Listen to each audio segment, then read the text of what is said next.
நான் இங்க சென்னை வர்றதுக்கு காரணமா இருந்த அகரம் ஃபவுண்டேஷன். நான் சூர்யா சாரோட அகரம் ஃபவுண்டேஷன் அறக்கட்டளையில தான் நான் படித்தேன். அகரம் மாணவன் நான். அங்கே படிச்சுட்டு முடித்த உடனே கேட்டரிங்கா அங்கேயே எடுத்து பார்த்துருந்தேன்.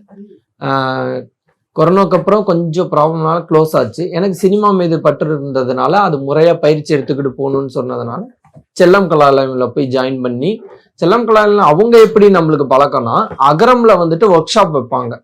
ஏன்னா கிராமத்துல இருந்து சிட்டிக்கு வந்து பழகுறதுங்கிறது அந்த பசங்க வந்துட்டு நார்மலான சிட்டி பாய்ஸோட கலந்து இது பண்றதுக்கு கொஞ்சம் கூச்சப்படுவாங்க, பேசுறதுக்கும் இங்கிலீஷ் பேசுறதுக்கும்.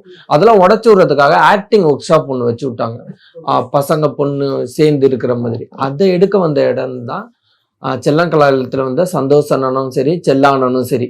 அப்படிதான் எனக்கு பரிச்சயமாயி நான் அவங்க குரூப்ல காலேஜ் முடிச்சு தருவாயிலே அவங்க கிட்ட போய் ஜாயின் பண்ணிட்டேன். நான் இந்த கரெக்டா அந்த கொரோனா வந்து அதுக்கு முன்னாடி போய் ஜாயின் பண்ணி அவங்களோட கிட்டத்தட்ட ஒரு 8 வருடமும் பயணிச்சு ஒரு மாணவனா சேர்ந்து இப்ப அவங்க கூட ஒரு ட்ரெயினர் ஆயிட்டேன். நான் ட்ரைனிங் கொடுத்துக்கிட்டு இருக்கேன் நான்.